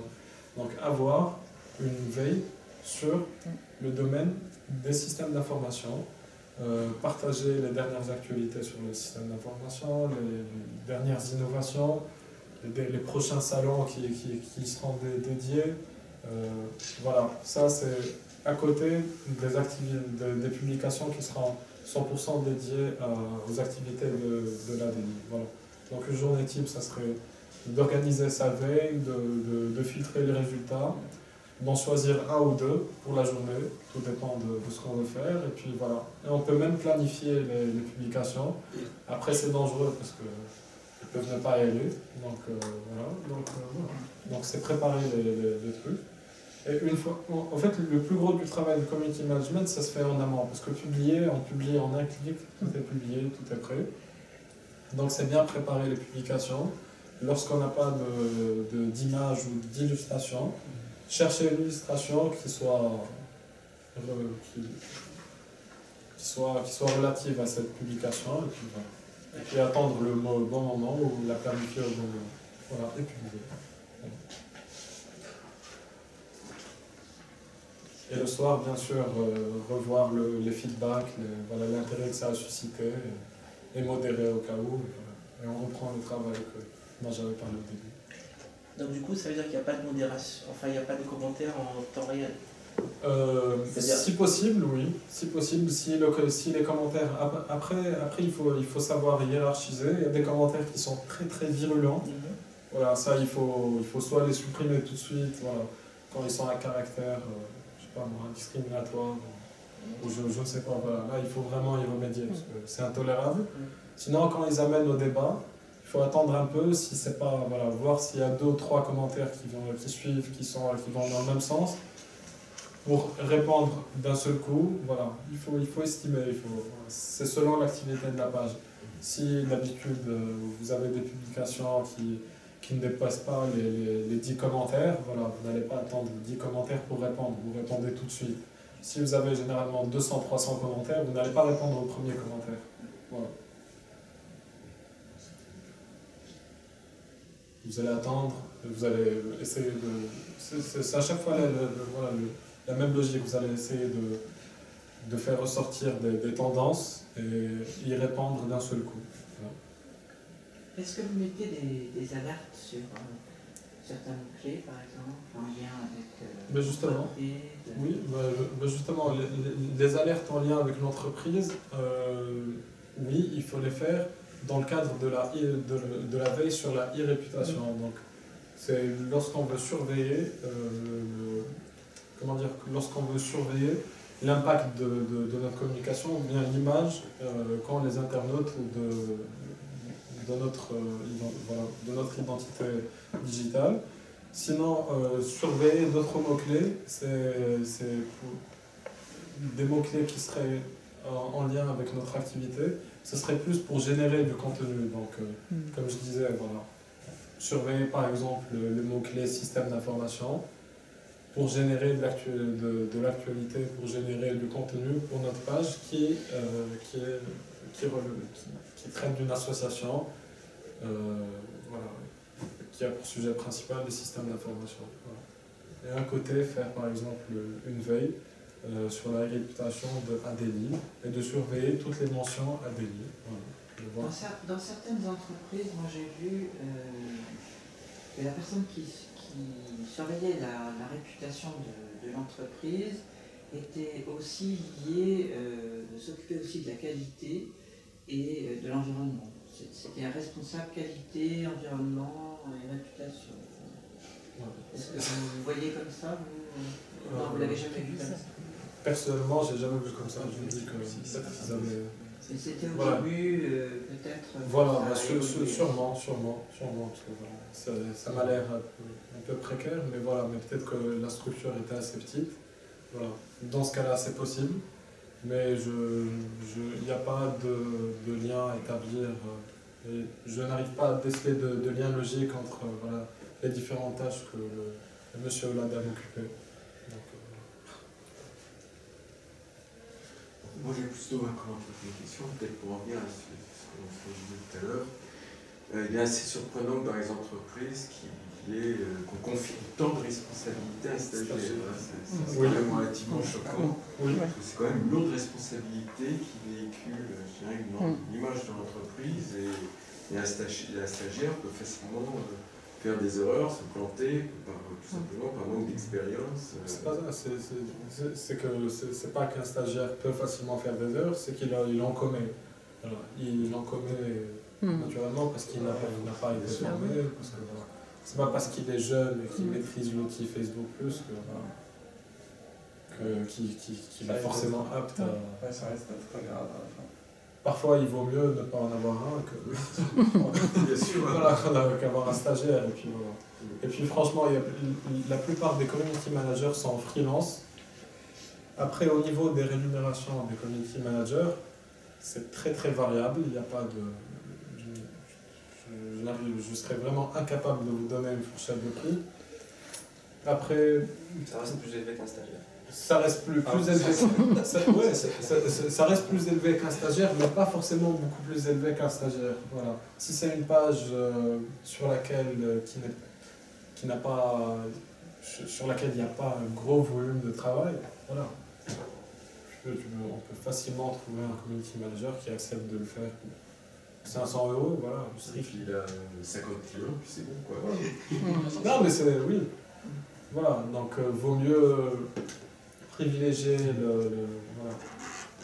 Si on veut faire les choses, il vaut mieux bien les faire que ramener un stagiaire là-dessus. J'ai vraiment du mal avec ça. Je n'ai jamais encore rencontré de... Quelqu'un a déjà connu un stagiaire? Non, voilà. Dans les ministères, qui est-ce qui fait ça dans les ministères? Franchement, aucune idée. Je ne sais pas si tous les ministères ont une page. Je ne sais pas. La plupart, c'est des gens Twitter. Sur Twitter, oui. Sur Twitter, parce que voilà, encore une fois, c'est l'interface qui permet de communiquer. Parce que les ministères, ils vont pas. Voilà, ils communiquent sur un fait ou pas. Voilà. Demain, joyeuse fête demain. Voilà. Les services ne seront pas assurés. Voilà, le ministère est fermé de telle heure à telle heure. Ça, Twitter est très... Enfin, là, je vous donne des exemples bâtons, encore une fois, mais il y a des trucs plus élaborés sur lesquels communique le ministère. Voilà. Est-ce que vous pensez des outils Qu'est-ce que vous pensez des outils sur lesquels on peut intervenir sur le service web, c'est-à-dire en recalant des pages. Il y en a qui proposent ça. Ils proposent quoi exactement, ils proposent de dire bon, bah, si on peut juger des pages. D'accord. Moi je suis sur un outil comme ça, je peux juger des pages. Et si j'ai une page que je trouve pas très favorable pour moi, bon, à ce moment-là, je la tope en rouge et effectivement, je ne la vois plus apparaître dans les 3 premières pages. Je l'ai reculée. Je ne sais pas comment ils se débrouillent, mais je pense à Reputation VIP. Il y en a d'autres qui font ça, qui vont encore plus loin, qui essayent de l'éliminer. Qui essayent d'éliminer la page. Ouais. Ça, c'est très. Je pense que ça doit être très marginal parce que je n'ai pas d'exemple de. Voilà. Mais après, le fait de noter les pages, voilà. N'importe quel internaute peut venir sur les pages officielles, par exemple Facebook, et donner une note de 1 à 5 au système des étoiles. Donc, je ne pense pas que ça. C'est là où se réside le challenge. C'est-à-dire que si on recherche son nom, oui. Effectivement, les pages que moi j'ai jugées plutôt mauvaises, puisque pratiquement régulièrement j'ai des nouvelles pages qui arrivent, et on me demande de ce que j'en pense, donc de l'évaluer. C'est neutre, c'est vert, c'est positif pour moi, c'est négatif. D'accord. Et quand j'ajuste que c'est négatif, en fait la page repasse derrière. Ce qui fait que lorsqu'on voit dans les 3 premières pages, normalement, je suis censé que d'avoir des pages vertes, donc des bonnes pages plus ou moins favorables pour moi. Mais tu fais l'autruche, là. Tu fais l'autruche. Oui, en quelque sorte. Ouais. Ça vous permet à vous... Non, mais pour tous ceux qui regardent par... ça vous permet de filtrer le contenu que vous voulez voir. Donc, voilà. C'est que c'est quelqu'un fait des recherches exactement donc, sur votre nom. Bon, alors, condition qu'il n'aille pas voir les pages qui sont derrière, ça lui permet de voir exactement en fait, compte que les pages dites positives. Ça arrive sur Google ou sur Facebook? Alors ils le font uniquement sur Google. Parce qu'en termes de référencement... C'est la recherche Google, uniquement sur le référencement Google. Je ne sais pas comment ils interviennent sur le référencement Google pour essayer, par rapport à une recherche, de la faire atteindre. Oui, je n'ai pas... Après, il y a d'autres moyens pour rechercher, c'est clair, mais... ça marche. J'ai un peu de mal à comprendre l'intérêt. L'intérêt, en fait, c'est que les gens voient quelles sont les pages que vous aimez et que vous n'aimez pas. Voilà, tout à fait. Si je juge, par exemple, qu'il y a une page qui est négative, c'est exactement... Qui peut voir que vous jugez que cette page est négative ou pas? C'est moi qui la décide. En fait, je pense que ce que je veux dire, c'est que typiquement, on a des pages sur notre personne sur Internet, sur Yadeo, Facebook, Mythique, je sais pas. Il y a certaines pages qu'on ne veut pas voir apparaître dans les premières recherches, dans les premières pages de recherche. Donc on souhaite Ça, du coup, c'est pour gérer sa propre réputation. Exactement. Ça se paye, hein, c'est de la manipulation, oui. Je connaissais pas. Ça peut pas être gratuit. C'est ça, tu parlais de... Si, tu as différents niveaux de service. Le premier niveau de service de base, il est gratuit. Puis après, effectivement, tu payes. Et, en fait, le mode, je crois que c'est qu'ils font une recherche de mots-clés, forcément, qui ont permis de référencer cette page à ton nom. Et par rapport à ça, ils essaient de les masquer, ou je sais pas comment. C'est un algorithme en fait. Je trouve ça limite. Je trouve ça limite. Même techniquement, c'est difficile parce que pour agir sur des mots-clés, sur le référencement aussi. Oui, mais sur des sites qui ne nous appartiennent pas, c'est difficile d'agir. Ça reste difficile parce que faire des experiments sur AdWords de notre site à la rue, sur les autres sites. Je pense pas que ça soit vraiment fiable comme il y a du risque pénal là-dedans. Non, il n'y a pas beaucoup de risque pénal. Non, il n'y a pas de risque pénal. On en parlera. Pour l'instant, non, a priori, non, il n'y a pas de risque pénal, mais après, voilà, je parlais tout à l'heure parce que là, clairement, c'est du référencement. Voilà. Ils agissent sur le référencement. Ils agissent sur le référencement. Et pour agir sur le référencement, il faut vraiment un travail de longue durée, de longue haleine, de clics. Voilà. Alors, on va vous demander une conclusion, là, parce que le temps est passé, et sinon tout le monde va partir. Donnez-nous un conseil pour Adélie. Un conseil pour Adélie? Oui. Il faut qu'Adélie crée sa page Facebook en urgence. Ça fait déjà 35 ans qu'elle existe. Voilà. Donc ça va faire pas mal de monde. Il faut multiplier ce genre de rendez-vous. Je vous remercie aussi pour l'invitation, je vous remercie pour les questions et l'intérêt que vous avez porté au sujet. Et pour mot de la fin, voilà. Il faut un community manager dans chaque entreprise.